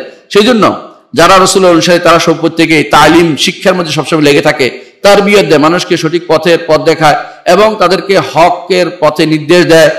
হক না হক পথ যেটা অসৎ পথ থেকে তা থেকে তারা দূরে রাখে, আল্লাহর দিকে তাদেরকে আহ্বান করে এবং আল্লাহর পথে তাদেরকে পথ দেখায় এবং আল্লাহর পথে তারা জিহাদ করে, আল্লাহর পথে জিহাদ করে। কোনো ব্যক্তিগত ইমেজ নয়, কোনো উদ্দেশ্য নয়, রাষ্ট্র নয়, ব্যক্তি নয়, ক্ষমতা নয়, বরং একমাত্র আল্লাহর পথে যেটা হবে সেটার জন্য তারা জিহাদ করে এবং সেই পথেই মানুষকে পরিচালিত করে। আল্লাহর পথের জিহাদ বলতে বোঝাতে হবে আল্লাহর দ্বীনকে, তাওহীদকে, ঈমানকে এবং সুন্নাতকে প্রতিষ্ঠা করার জন্য তারা সবসময় জিহাদে লিপ্ত থাকে। এই জিহাদ মারামারি হানাহানি নয়, এই জিহাদ হচ্ছে সর্বনিম্ন স্তর হতে সর্বোচ্চ স্তর পর্যন্ত, যেখানে যেটুকু তার ক্ষমতা আছে সে ক্ষমতার মাধ্যমে সেটা বাস্তবায়ন করার জন্য তারা সবসময় সচেষ্ট থাকে। এরা হচ্ছে আহলুস সুন্নাত ওয়াল জামাতের একটি বৈশিষ্ট্য। এটা নবম বৈশিষ্ট্য বা দশম বৈশিষ্ট্য হচ্ছে লা তাজালু তায়ফাতুহুম মুজাহিদাতুন বিল হুজ্জাতি ওয়াল বায়ান, তাদের দলগুলি সবসময় একটা কাজ করবে, তারা প্রমাণ এবং বর্ণনা নিয়ে সবসময় জিহাদে লিপ্ত।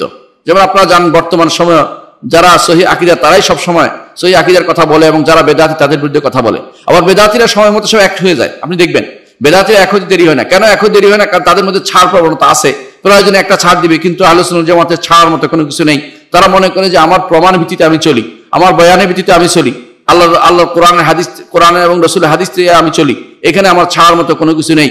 এবং তারা এই মুজাহাদা চালিতে থাকে তাদের হাতের মাধ্যমে, তাদের কলমের মাধ্যমে, তাদের অস্ত্রের মাধ্যমে, এভাবে তারা সবসময় পরিচালিত হয় এবং তারা জাহেরাতান মানসুরাতান, তারা সবসময় প্রকাশ্য থাকে, অর্থাৎ লুকিয়ে থাকে না।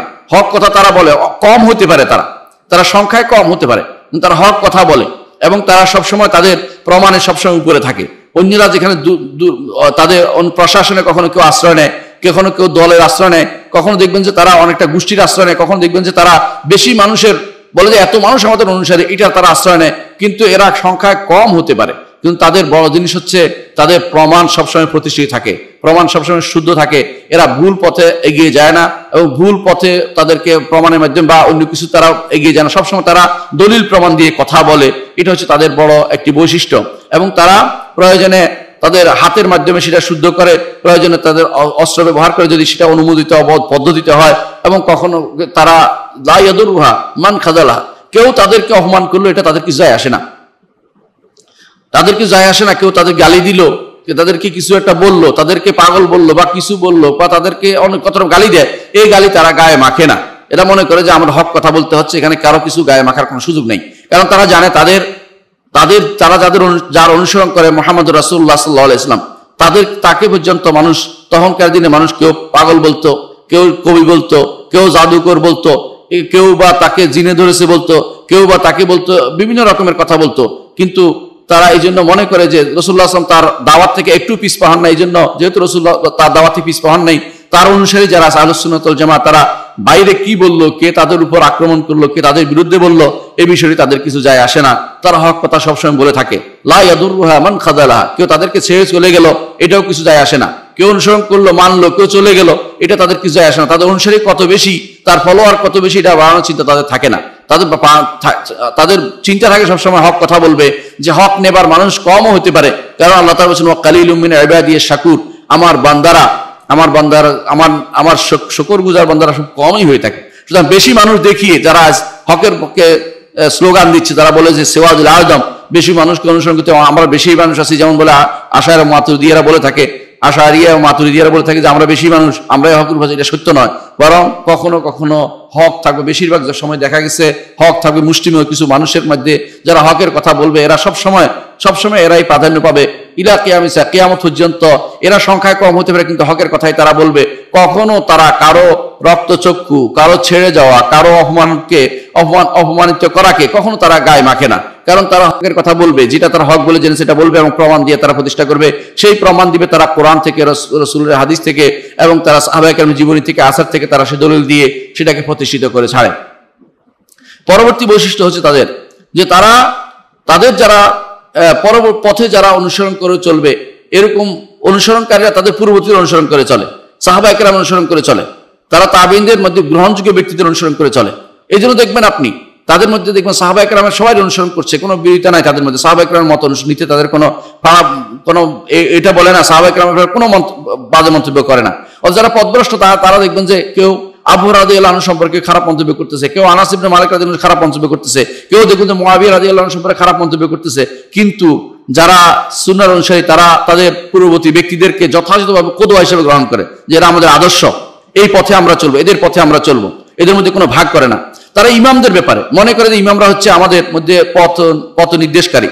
আবু হানিফা, মালিক, শাফিঈ, আহমদ, অনুরূপভাবে 6 জন ইমাম বুখারী, মুসলিম, আবু দাউদ, তিরমিজি, নাসাই, ইবনে মাজাহ, অনুরূপভাবে আরো যারা হাদিসের কিতাব লিখেছেন, এদেরকে তারা মনে করে যে এরা হচ্ছে আমাদের মতো লোকদের পথের আলো, আমরা এই পথে চলবো যে পথে এই লোকগুলি চলেছে।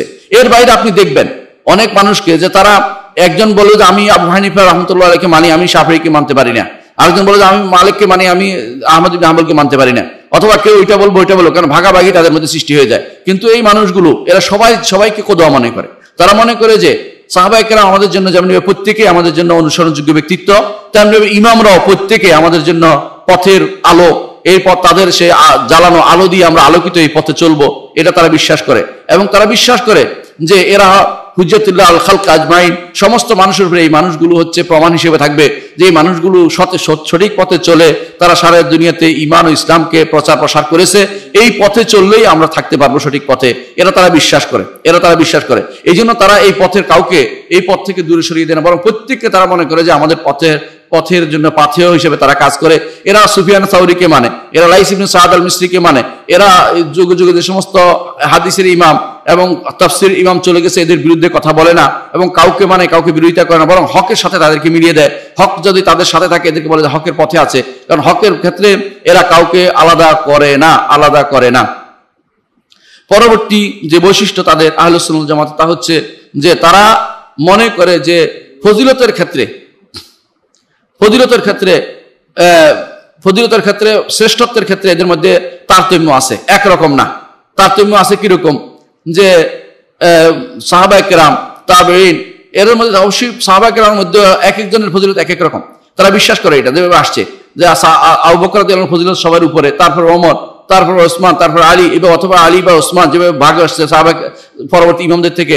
অনুরূপভাবে যে তাদের মধ্যে আশারা মুবাশশারা যারা আগে জান্নাতে সুসংবাদ তারা প্রথমে, অথবা যারা বদরের যুদ্ধ তাদেরকে প্রথমে রাখে, এরপরে যারা মক্কা বিজয়ের আগে হুদায়বিয়ার সন্ধি যারা অংশগ্রহণ করেছে তাদেরকে তারা প্রথমে আরো এরপরে রাখে, এরপরে যারা মক্কা বিজয়ের আগে ইসলাম করে তাদেরকে আগে রাখে, এরপর মক্কা বিজয়ের পরে ইসলাম তাদেরকে রাখে। কিন্তু তারা প্রত্যেককে কদওয়া, অনুসরণযোগ্য ব্যক্তিত্ব। তবে তারা মনে করে এদের মধ্যে মর্যাদার পার্থক্য আছে। ঠিক অনুরূপভাবে তাবেঈনদের মর্যাদা, তাবেঈনদের অনেকের মর্যাদা তারা পরবর্তী থেকে বেশি, এটা তারা বিশ্বাস করে। এবং এরা এত ফজিলত সাব্যস্ত করার পরেও, সাহাবায়ে কেরামের ফজিলত সাব্যস্ত করা এবং তাবেঈদের ফজিলত সাব্যস্ত করার পরে তারা একটি মহান নীতি গ্রহণ করে, সেটা হচ্ছে এরা কেউই মাসুম নন, নিরপরাধ নন, এদের ভুল হতে পারে, একমাত্র ভুল হতে পারে না তিনি হচ্ছেন মুহাম্মদুর রাসূলুল্লাহ সাল্লাল্লাহু আলাইহি ওয়াসাল্লাম। এর মধ্যে একটা লাভ আছে, সেটা কি দেখুন। আজ যারাই ফেরকা বন্দী হয়ে গেছে প্রত্যেকেই তারা মনে করে, যারা যেমন শিয়ারা মনে করে যে তাদের নবীরা, তাদের ইমামদের সম্পর্কে বলে। এই খুমাইনি তার হুকুম আল ইসলামিয়ার মধ্যে বলতেছে যে ইন্না লি আইম্মাতিনা মানজিলাতান লা ইয়াবলুগু মালাকুন মুকাররাব ওয়ালা নাবিয়্যুন মুরসাল। আমাদের ইমামদের যে মর্যাদা সেখানে কোনো ফেরেশতা কোনোদিন পৌঁছতে পারবে না। এটা তো খুমাইনির কথা। সেখানে কোনো নবীও পৌঁছতে পারেনি, নাউজুবিল্লাহ। এবং তারা ইমাম তাদের কুলাইনি তার কাফির মধ্যে যেটা লিখছে আশ্চর্য, নবীরা মাসুম, নবীরা মাসুম। তারপর তারা বলছে আমাদের ইমামরা মাসুম, এবং তারা এটা বলতেছে আমাদের ইমামরা জানে ভবিষ্যতে কি হবে, আমাদের ইমামরা জানে, আমাদের ইমামরা ক্ষমতা এত বেশি তারা যা ইচ্ছে তা করতে পারে। এরা তার এর মধ্যে আলাদা আলাদা শিরোনাম দিয়ে সেগুলি লিখেছে। বলেন শিরকির মধ্যে আর কি লাগে, ইমান হারা হইতে আর কি লাগে? তারা এদের ইমামদের বাড়াবাড়ি করতে করতে নবী রাসূলদের উপরে স্থান দিয়ে দিচ্ছে, অথবা নবী রাসূলদের পর্যায়ে নিয়ে গেছে। এটা হচ্ছে বাড়াবাড়ি। আবার দেখবেন যে কিছু মানুষ আছে, বিশেষ করে তারাই আবার সাহাবায়ে কেরামের ব্যাপারে এত খারাপ মর্যাদা, খারাপ তারা নির্ধারণ করছে। অনুরূপভাবে খারিজিরা, যেমন ওমানি যারা আছে খারিজি, এরাও দেখবেন যে আপনি সাহাবায়ে কেরামের ব্যাপারে খুব খারাপ মন্তব্য করে থাকে। এর অর্থ হচ্ছে দেখবেন এরা দুদিকেই তারা ভুল করেছে, একদিকে শিয়ারা, একদিকে খারিজিরা। কারণ তারা বাড়াবাড়ি কাউকে নিয়ে করেছে, কাউকে নিয়ে ছাড়াছাড়ি করেছে। ইমানদাররা, বিশেষ করে আহলুস সুন্নাহ ওয়াল জামাত কখনো এটা বলে না। তারা বলে যে শ্রেষ্ঠত্বের মধ্যে তাদের কারো তারতম্য হতে পারে, কিন্তু কেউ মাসুম নন, আবার কেউই একেবারে গুনাহগার হয়ে তারা এখন মানা যাবে না, এরকম না। একমাত্র নবী সাল্লাল্লাহু আলাইহি ওয়াসাল্লাম তিনি মাসুম, এর বাইরে আর কেউ মাসুম নন। যারা অনেকেই বলে থাকে, আমাদের দেশে অনেকেই দেখবেন আল আম্বিয়াউ মাসুমুন ওয়াস সাহাবাতু মাহফুজুন, নবীরা মাসুম আর সাহাবারা নিরাপদ। কে বলছেন? এই শব্দ কোথেকে আবিষ্কার করলেন আপনি? সাহাবারা নিরাপদ কেন? তাদের দ্বারা অনেক কিছু হয়েছে, কিন্তু আমরা ব্যক্তি সমালোচনা করি না, বরং আমরা বলবো এটা সাহাবায়ে কেরাম গুনাহ থেকে নিরাপদ, আমরা বলছি না, তবে আল্লাহ তাআলা তাদের ক্ষমা করে দিয়েছেন, এটা বলবো। আল্লাহ তাদের ক্ষমা করে দিয়েছে, এটা সমালোচনা করা যাবে না। কিন্তু তাদেরকে আপনি বলবেন যে তারা হেফাজত হয়ে গেছে, তাদের কোনো গুনাহ হয় না, এটা আবার ভুল কথা, এটা বাড়াবাড়ি। এটা কোন কোন লোক করে থাকে, আমাদের কোন কোন মাদ্রাসা, বিশেষ করে দেওবন্দ কেন্দ্রিক মাদ্রাসা, অনেকে এটা বলে থাকে, এটা ভুল কথা, এটা ঠিক না। ঠিক আছে, এটা বলতে হবে যে সাহাবায়ে কেরাম অবশ্যই আমাদের জন্য কোদওয়া, অনুসারী, কোদওয়া হওয়ার জন্য বা অনুসরণযোগ্য ব্যক্তিত্ব হওয়ার জন্য একেবারে নিরপরাধ হওয়া জরুরি না, বরং তার কথাটা সত্য যেটা সেটা গ্রহণ করে নেবো, যেটা সত্য নয় আমার কাছে প্রমাণিত হবে সেটা আমি গ্রহণ করবো না। রাসূলুল্লাহ সাল্লাল্লাহু আলাইহি ওয়াসাল্লামের কথাটাই আমি গ্রহণ করবো, যেখানে আমার কাছে মনে হবে তারা ইজতিহাদ করেছেন। সাহাবায়ে কেরামের যদি কোনো ইজতিহাদ যদি কোনো না থাকে, সেখানে তাদের মত থাকে, সেটাকে সবার উপরে প্রাধান্য দিতে হবে। ইজতিহাদ নয়, বরং তারা নিজেরা বলেছেন রাসূলুল্লাহ সাল্লাল্লাহু আলাইহি ওয়াসাল্লাম অনুসরণ করে, সেটাকে আমরা সবার উপর প্রাধান্য দিব। আর যেখানে দেখবেন যে তারা ইজতিহাদ করে বলেছেন, সেখানে কয়েক ইজতিহাদ যদি সবাই একরকম মিলে যায়, তাহলে সেটা অবশ্যই আমাদের জন্য দলিল। আর যদি ইজতিহাদ ভিন্ন ভিন্ন হয়, তো ইমাম আবু হানিফা রাহমাতুল্লাহ যেটা বলেছেন যে আমি তাদের যার ইচ্ছা কথা নিব, যার ইচ্ছা কথা নিব, অর্থাৎ তাদের কথার বাইরে যাব না, তাদের কথার মধ্যে থাকবো। আর যদি তাদের তারা সেখানে তাদের মধ্যে মতভেদ থাকে, পরবর্তীরা সেখানে তাদের মতের বাইরে চলে, তাহলে সেটা ইজমার খারেক হবে, ইজমার বাইরে চলে যাবে, এটা মনে রাখতে হবে আমাদেরকে। কিন্তু তারা মাসুম আমরা বলি না, তারা নিরাপদ আমরা বলি না, আমরা বলি না তাদের কোনো গুনাহ হতে পারে না, কারণ তার দ্বারা এমন কিছু জিনিস হয়েছে। আপনারা যদি সিরাত পড়েন, সূরাত হাদিস পড়েন, আপনারা সেগুলি পাবেন যে তাদের দ্বারা এমন ঘটনা ঘটেছে যেগুলি তা বোঝায় যে তাদের মধ্যে আরও গুনাহ হয়েছিল, কিন্তু আল্লাহ তাদের ক্ষমা করে দিয়েছেন। আল্লাহ তাআলা নিজে তাদের ক্ষমা করার কথা বলেছেন এবং তাদের জান্নাতের ওয়াদা করেছেন। আহলুস সুন্নাত জামাতের আরেকটি বৈশিষ্ট্য হচ্ছে যে বিমিজানি শরীয়তি ইয়াহকুমুন, শরীয়তের মিজানে তারা বিচার করে, ব্যক্তি কোনো ইয়াতে না। অর্থাৎ আপনি আপনার দলীয় নেতা হিসেবে আপনি তাকে সবসময় ছাড় দিয়ে যাবেন, সে যাই করুক, বা তাকে সবসময় গোপন করে যাবেন, তার দোষ তো এটা তারা বলে না। শরীয়তের বিচারে তারা সবসময় বিচার করে, শরীয়তের কতটুকু মানলো এটা অনুসারে তারা গ্রহণ করে, শরীয়ত বিরোধী হয়েছে তারা আর গ্রহণ করবে না, বলে না শরীয়ত বিরোধী হয়েছে এটা গ্রহণ করা যাবে না, আপনি যেই হন না কেন, এটা দ্বারা তারা বিচার করে। ওবে ইকামতিদ দ্বীন ইয়াতাওয়াসাউন, তারা দ্বীন কায়েমের ব্যাপারে একে অপরকে ওসিয়ত করে। দ্বীন কায়েম এটা তো একটা আজ মাজলুম একটি মুস্তালাহ পরিভাষা হয়ে গেছে। দ্বীন কায়েম বলতে মানুষ যা বুঝাচ্ছে এক একজন এক এক দিকে নিয়ে যাচ্ছে। শিয়ারা বলবে দ্বীন কায়েম করতেছে, তাদের শিয়াইজম প্রতিষ্ঠা করতেছে। খারেজিরা বলে তারা দ্বীন কায়েম করতেছে, খারেজিরা প্রতিষ্ঠা করতেছে। আবার দেখবেন যারা এই তথাকথিত বেদাতি গ্রুপ আছে, তারা ক্ষমতায় আসছে, তারা বলে দ্বীন কায়েম করতেছে। মুতাজিলারা একসময় দ্বীন কায়েমের নামে আহমদ ইবনে হাম্বল রাহমাহুল্লাহকে পিটাইছেন। এরা সবাই দ্বীন কায়েম একটা পরিভাষা নিয়েছেন। আসলে দ্বীন কায়েম জিনিসটা কি না বুঝার কারণে এই সমস্যাটা হয়েছে। দ্বীন কায়েম আর কিছু নয়, ইসলাম, ঈমান, ইসলাম, ইহসান, এই তিনটি জিনিসকে যথাযথভাবে বাস্তবায়নের নাম হচ্ছে দ্বীন কায়েম। ঈমান, ইসলাম, ইহসান, এই তিনটি জিনিস যথাযথ বাস্তবায়নের নাম হচ্ছে ইসলাম, দ্বীন কায়েম। এটাই রাসূলুল্লাহ সাল্লাল্লাহু আলাইহি ওয়াসাল্লাম যখন জিবরিল আলাইহিস সালাতু ওয়াস সালাম যখন এসেছিলেন রাসূলুল্লাহ সাল্লাল্লাহু আলাইহি ওয়াসাল্লামের কাছে এবং তাকে দ্বীন সম্পর্কে জানিয়েছেন, এই ঈমান, ইসলাম, ইহসান সম্পর্কে জানানোর পরে বলেছেন রাসূল যে হাযা জিবরিল জাআকুম ইউআল্লিমুকুম দীনাকুম, এ হচ্ছে জিবরিল, তিনি তোমাদেরকে দ্বীন শিক্ষাইতে এসেছেন। এই দ্বীন কি বুঝাইছে তাহলে? ঈমান, ইসলাম, ইহসান, এই তিনটা জিনিস প্রতিষ্ঠা করার নাম দ্বীন। এই তিনটার মধ্যে আছে আরকানুল ঈমান, আরকানুল ঈমান, ইসলাম, আরকানুল ইসলাম, ইহসান, আরকানুল ইহসান। এগুলি যথাযথভাবে বাস্তবায়ন, এগুলি বুঝা, এগুলি মানুষের মধ্যে প্রচার করা, প্রসার করা, এগুলি দিকে মানুষের ডাকা, এটা হচ্ছে ঈমান, দ্বীন কায়েম, এটাই যথেষ্ট। এর বাইরে দ্বীন কায়েমের নামে যদি হানাহানি মারামারিতে লিপ্ত হই, দ্বীন কায়েমের যদি রাষ্ট্র দখলের চিন্তায় সবসময় মাথায় থাকে, তাহলে আপনি শিখতে পারেন না কিছুই। দ্বীন কায়েম বলতে আমরা ভুল বুঝেছি, এটা মনে রাখতে হবে। তবে এটা বলছি না যে ওইটা একটা অংশ না, ওইটা একটা অংশ, এটা অতিরিক্ত অংশ। যদি হয় ভালো, না হলে আমাদের কোনো ক্ষতি নেই। এটার জন্য মরে যেতে হবে, এটার জন্য আমরা আমাদের দান সদকা আদায় নিতে হবে। কিছু মানুষ যা বলতেছে, কিছু মানুষ জাকাত উসুল করতেছে এটার জন্য, কিছু মানুষ এটার জন্য মনে করছে এটাই সবকিছু, এটার জন্য সবকিছু বলছে এবং এটাকে ফরজ বানিয়ে নিচ্ছে।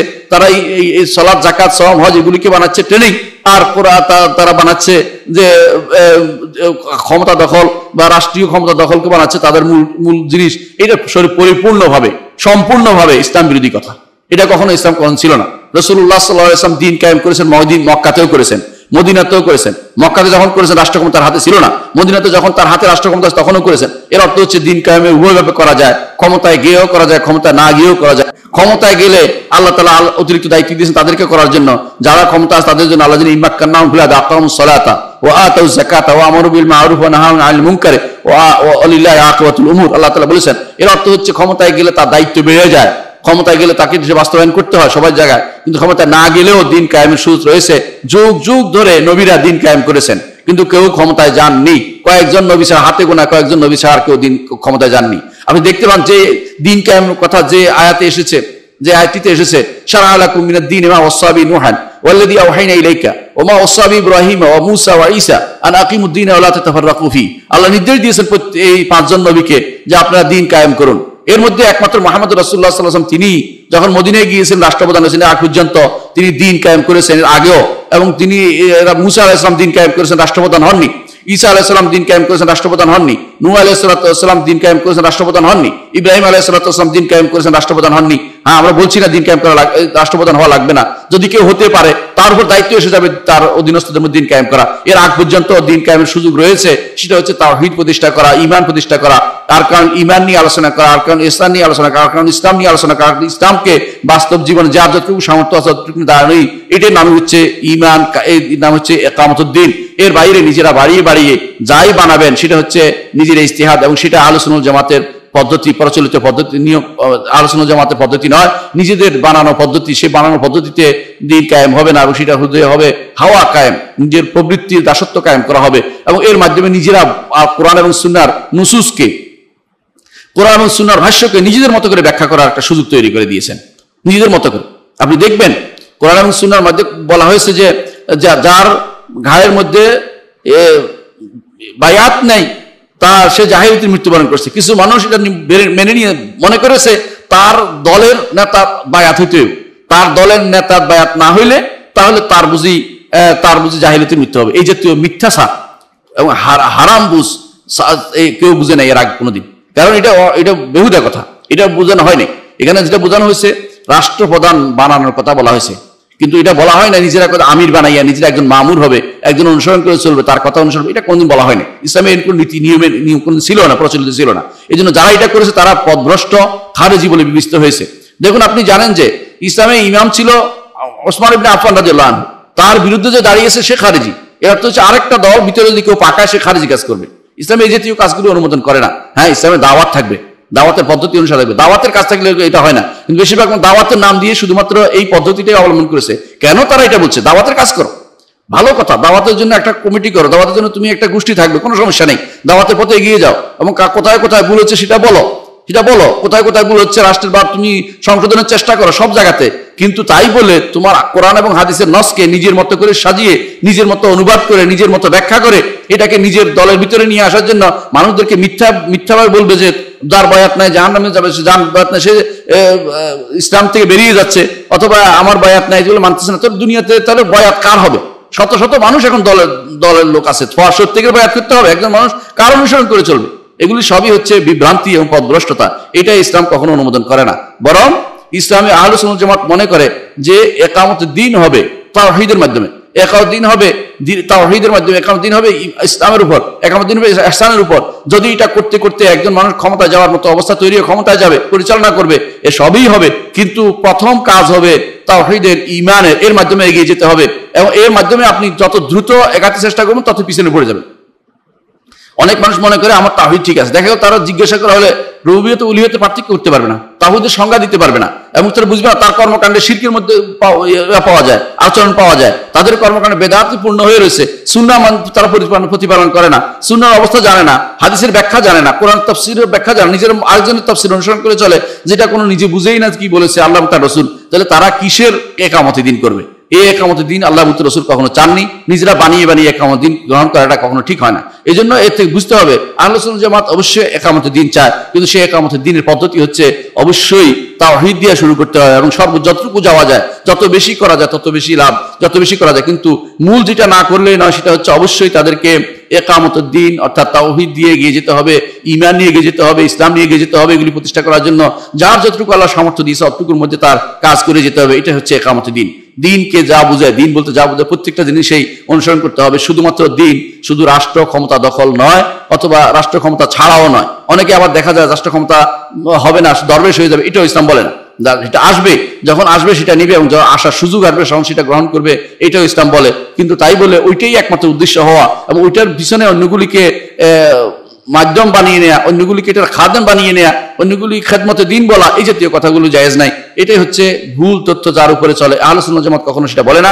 তারা বলে যে ইকামত দিন অর্থই হচ্ছে তাওহীদ নিয়ে এগিয়ে যাবে, একে অপরকে দিনকে প্রতিষ্ঠা করার জন্য, কোথাও দিনের অবনতি দেখলে সেটা বলার জন্য, কোথাও শিরকের অবনতি দেখলে সেটা থেকে মুক্ত হওয়ার জন্য বলবে, বেদাত চলতে থাকলে তা থেকে মুক্ত করার জন্য চেষ্টা করবে, এবং সুন্নাতের কোথাও অবনতি দেখলে সেটা সুন্নাহ প্রতিষ্ঠা করার জন্য তারা প্রচেষ্টা চালিয়ে যাবে।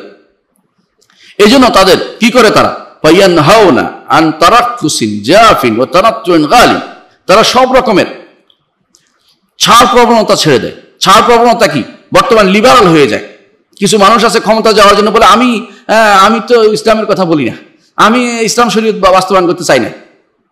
মনে করে তারা এইভাবে গেলে ইসলাম শরীয়ত বাস্তবায়ন করতে পারবে। আগে বলেন না, পরে যে পারবেন আপনি দেখবেন তথাকথিত যারা টিউনিশিয়ার ক্ষমতাধীন আছে ওরা স্পষ্ট বলে দিয়েছে ওই দিন যে আমরা ইসলাম কায়েম করার, ইসলামী শরীয়ত কায়েম করার জন্য যাচ্ছি না, আমরা চাচ্ছি ইনসাফ কায়েম করার জন্য। আরে ইনসাফ তো ইহুদিরাও বলছে, নাসারারাও বলছে, ইনসাফের কথা তো অন্যরাও বলে। ইনসাফের কথা দাবি তো সারা দুনিয়ার মানুষের মধ্যে।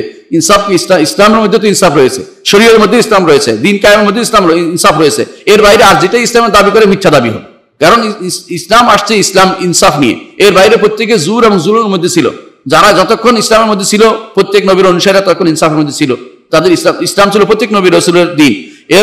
এরপরে যখনই তারা ভিন্ন নাম নিয়েছে তখন তারা ইনসাফ বাদ দিয়ে তারা জুলুম এবং এই জুরের মধ্যে এবং হারামের মধ্যে তারা মোরতাকিব হয়ে গেছে। সুতরাং যে ব্যক্তি বলবে যে ক্ষমতায় গিয়ে ইসলাম কায়েম করবে, ইনসাফ কায়েম করবে, সে মিথ্যাচার করতেছে, সে কিছুই করতে পারবে না। সে শুধুমাত্র মানুষকে ধোঁকা দিচ্ছে। এটা ধোঁকাবাজেরা। ক্ষমতায় যাওয়ার আগেই তাকে ইনসাফের কথা বলতে হবে, সাহস করে বলতে হবে যে আমি ইসলাম কায়েম করতে চাই।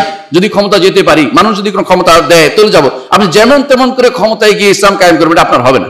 আপনি হক কথা বলে সাহসের সাথে বলবেন যে আমি যদি ক্ষমতা যেতে পারি আমি এটা করবো। মানুষ যদি আপনাকে ভোট দেয়, আপনাকে অনুমতি দেয়, আপনি যাবেন না, এটা তো কোনো শরীয়ত নিষেধ করে না। কিন্তু আপনি লুকোচুরি খেলবেন, আপনি ইসলামী শরীয়ত বাস্তবায়নের কথাটা কেটে দিবেন আপনার থেকে, আপনাদের গঠনতন্ত্র থেকে। এটা কোন ইসলাম কায়েম করবেন আপনি? এটা কোন ইসলাম কায়েম করবেন? কে বলেছে আপনাকে ইসলাম কায়েম করতে? ওইভাবে ইসলাম কায়েম করে সব বাদ দিয়ে, এটা ইসলাম সামান্যতম অংশ বাদ দেওয়ার কোনো সুযোগ নাই। ইসলাম প্রত্যেকটি ক্ষণ আপনি রেখে দিবেন, কোনো কিছু ছাড় দেওয়ার কোনো সুযোগ নেই। লিবারাল দেখানোর কোনো চেষ্টা নাই। কিছু মানুষ লিবারাল হয়ে গেছে, একেবারে লিবারাল হতে হতে তারা ইসলামের নাম গন্ধ মুখে উচ্চারণ করতে রাজি নেই।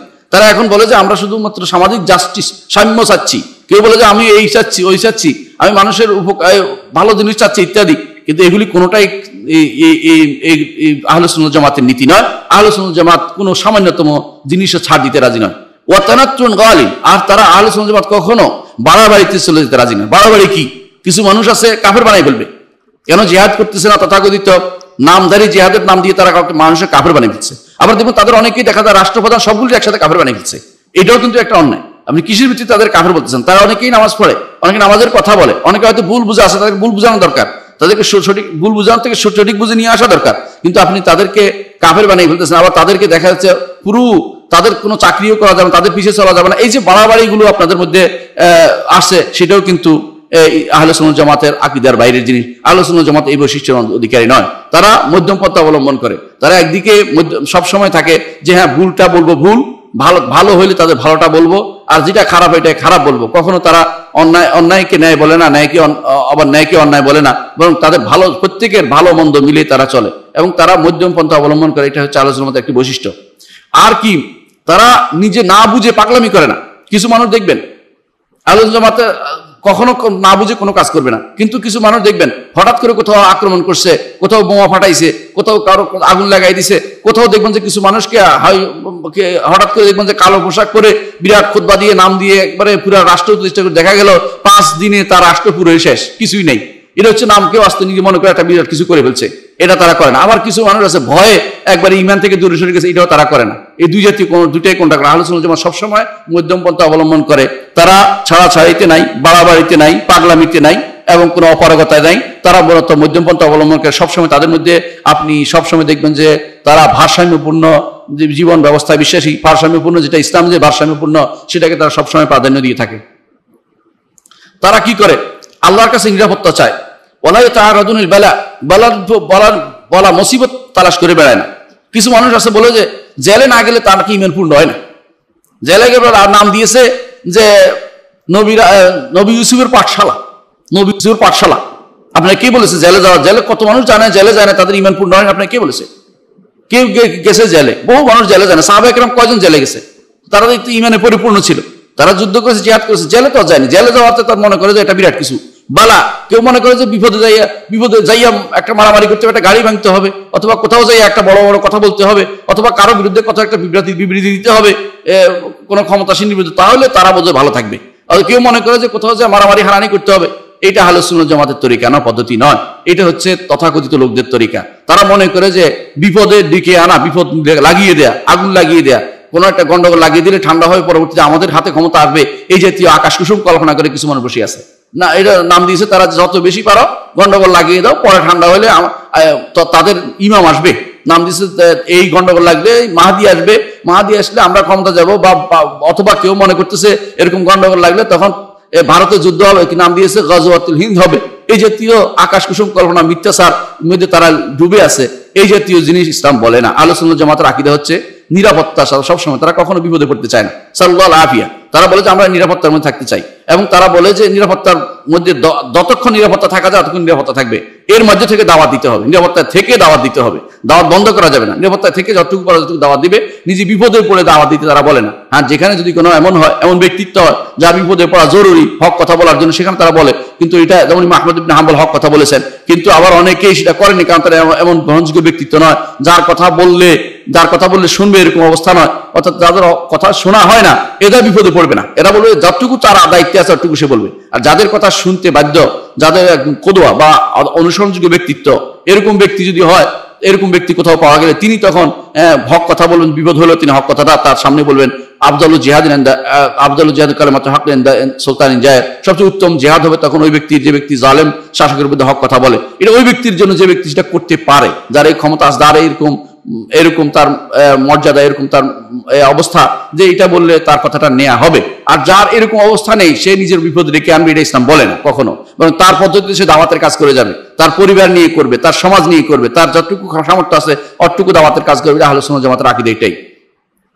তারপর যদি কোনো কারণ তাদের উপর বিপদ হয়ে যায়, আহলে সুন্নাত জামাত তখন আল্লাহর ইচ্ছা যদি কোনো বিপদ হয়ে যায়, কানহুমুর রিজাল, তারা হয় ব্যক্তিত্ব সম্পন্ন। তারা তখন নিজেরা দিনের উপর প্রতিষ্ঠিত থাকে, অন্যকে দিনের প্রতিষ্ঠিত রাখে, দিন থেকে তারা দূরে সরে যায় না। অনেক মানুষ আছে দেখবেন প্রথমে দিনের কথাই বলে, যখন তাদের উপর কোনো আক্রমণ আসে, এখন দেখবেন যে দিন থেকে তারা দূরে সরে গেছে। বহু মানুষ দাড়ি কামিয়ে ফেলে, কিছু মানুষ দেখবেন যে সুযোগ পেলে দাড়ি সুযোগ পেলে প্যান্ট শার্ট নিচে নামিয়ে দেয়, সুযোগ পেলে তারা নারীদের সাথে বসে আড্ডা দেয়, বোঝানোর জন্য তারা লিবারাল হয়েছে, তাদেরকে যেন পুলিশে না ধরে। এটা না, আহলে সুন্নাত জামাত কখনো এই ব্যাপারে কোনো ছাড় দেয় না। তারা প্রথমে নিজের বিপদে রেখে আনছে, পরে এখন দেখে যে বিপদে পড়লে বিপদ বড় হয়ে যায়, তাড়াতাড়ি করে এখন এমন ছাড় দিছে, ইসলাম ছাড়িয়ে দেখেন অন্যদিকে চলে যাচ্ছে। এটা কোনোটাই ভারসাম্যপূর্ণ জীবন ব্যবস্থা নয়, ইসলামের কোনো নীতি নয়। এটা হচ্ছে তথাকথিত লোকদের নিজেদের মন গড়া একটা নীতি, তারা অবলম্বন করে চলেছে। বরং আহলে সুন্নাত জামাতের লোকেরা কি করে, সবসময় নিরাপত্তার দোয়া করে আল্লাহর কাছে, এবং নিরাপত্তার মধ্যে থাকতে চায়। যখন নিজে বিপদের মধ্যে পড়তে ইচ্ছাকৃত বিপদে পড়ে না, যদি বিপদ এসেই যায় সেটা তারা মেনে নেয় যে আল্লাহর পক্ষ থেকে এটা আসছে, এবং তারা তখন তারা সেটাকে ধৈর্যের সাথে মোকাবেলা করে, এবং অন্যদেরকে ধৈর্যের মধ্যে থাকার জন্য তারা উপদেশ দেয়। সাবিরু ওয়া রাবিতু, এবং তারা সবর করে, ইসবিরু সবর করে, অন্যদেরকে সবর করতে বলে, এবং রাবিতু তারা দ্বীনের উপর সুপ্রতিষ্ঠিত থাকে। এটা আহলে সুন্নাত জামাতের একটি বৈশিষ্ট্য। আহলে সুন্নাত জামাতের আরেকটি বৈশিষ্ট্য হচ্ছে তারা ইয়াতাজুলুল মাআসি, গুনাহ থেকে দূরে থাকে, গুনার কাজ থেকে দূরে থাকার চেষ্টা করে। অর্থাৎ সবসময় গুনাহ দেখলে সেখানে তারা যায় না, হারামের মোড় তাকে ভয় না। অনেক মানুষকে আপনি দেখবেন গুনার কাজে তারা আবার দেখবেন বড় বড় নেতাদের সাথে হারাম, যাদের সাথে দেখা দেয়া হারাম, তাদের সাথে ধরা হারাম, চলা হারাম, ওদের সাথে একত্র হয়ে বসে গল্প করতেছে। এটা তাদের কাছে কোনো দোষের কিছু না, কিন্তু এরাই আবার বড় বড় ফতোয়া ছাড়বে, এরাই আবার বড়দের হারাম ফতোয়া দিবে, নিজেরা কিন্তু ঠিকই অন্যায় করে যাচ্ছে। এরা আহলে সুন্নাত জামাতের সঠিক নীতির অনুসরণ করে না, সঠিক অনুসারী নয় তারা। এরা গুনাহ থেকে দূরে থাকার চেষ্টা করে সব সময়, এবং তারা মানুষের সাথে কল্যাণের সাথে মানুষের সাথে মিলিত হয়, ভালো অবস্থায় মানুষের সাথে মিলিত, মানুষকে তাকফির করে না, কথায় কথায় কাফের বলে না, তাদেরকে সবসময় কল্যাণের নির্দেশনা তাদেরকে দিয়ে থাকে। আহলে সুন্নাত জামাতের আরেকটি বৈশিষ্ট্য হচ্ছে তাদের অন্তর পরিচ্ছন্ন। তারা তাকিয়া নীতি অবলম্বন করে না। তাকিয়া নীতি বুঝেন কিনা? তাকিয়া নীতি যারা শিয়ারা করে, ধোঁকা দেয়া নীতি। তাকিয়া নীতি হচ্ছে আপনাকে একটা মুখে বলবে, অন্তরে আরেকটা, এটা তারা করে না। আহলে সুন্নাত জামাতের মানুষদের প্রত্যেকের নিয়ম হবে এটা, আপনাকে যেটা বলবে হক কথাই বলবে, যে জায়গায় আছে সেই জায়গায়, এখানে কোনো ভয়ের কোনো কারণ নেই, তারা কোনো ভয় করে তাকিয়া নীতি অবলম্বন করে না। বাঁচার চেষ্টা করে না যে আমি বেঁচে গেলে সব বেঁচে গেল, এরকম না। সব জায়গায় তারা হক কথা বলে। আপনি অনেক মানুষকে দেখবেন কি করে, সুযোগ পাইলেই আমাদের অমুককে জেল থেকে ছেড়ে দেন, অমুকের কাছে, এখন কিন্তু ঠিকই ওনার কাছে আবেদন জানাচ্ছে, ওনার প্রশংসা করতেছে, পঞ্চমুখ হয়ে যাচ্ছে। আবার দেখবেন যে কিছুক্ষণ পরে ওনাকে আবার গালি দিচ্ছে। তাহলে বোঝা গেল আপনার কোনো ভারসাম্য কোনো অবস্থা নেই। এরা আহলে সুন্নাত জামাতের বাইরের মানুষ, এরা আহলে সুন্নাত জামাতের পথে চলে না। এরা তাকিয়ে নীতি অবলম্বন করে, কতক্ষণ দরকার হলে তার পায়ে পড়তে রাজি, আবার কতক্ষণ পরে দেখবে যে সেই ব্যক্তি আবার মিথ্যাচার করতেছে, গালিগালাজ করতেছে, এবং আবার তাদের কুফুরি কালাম করতেছে, আবার নিজেরা আবার তার হাত ধরতে রাজি, পা ধরতে রাজি, তার সাথে আবার কোনো আঘাত করতে তাদের দেরি হয় না। ইউদারুনা নাসা, এরা মানুষের সাথে মুদারাত করে।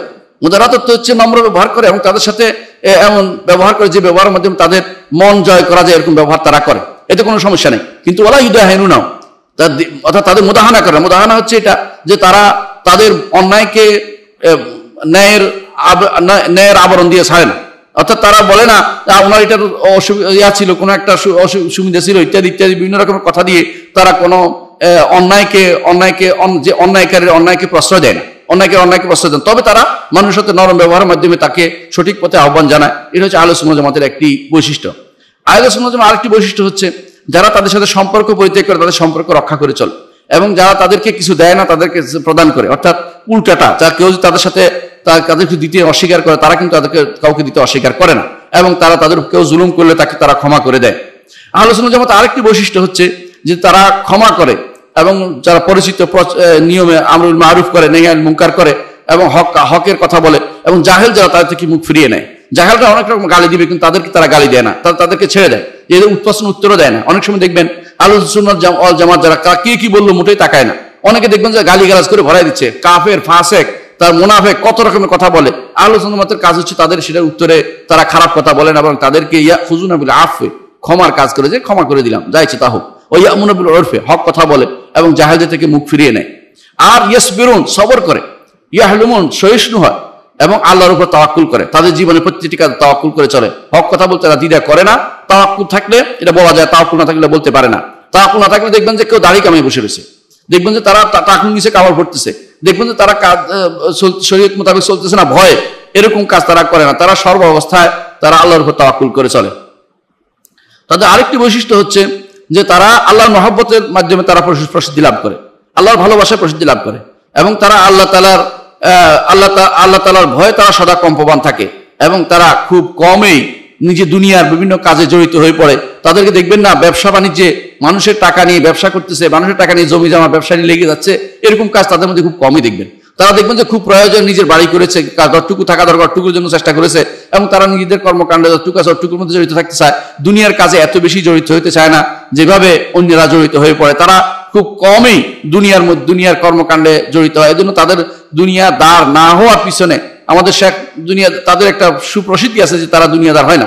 যেমন শেখ মোহাম্মদ সালেহ আল উসাইমিনকে দুনিয়া সবাই মানে বলতো জাহিদ, আল আলিম জাহিদ, এবং তাকে একবার বলা হয়েছিল যে আপনার জন্য মালিক ফায়সাল বলেছিলেন যে একটা মালিক খালেদ সম্ভবত ওনাকে বলেছিলেন যে আপনার জন্য একটা বাড়ির ব্যবস্থা করে। তিনি বলছে আমার একটা বাড়ি আছে, কোথায়? অমুক জায়গাতে, ওখানে একটা কবরস্থান।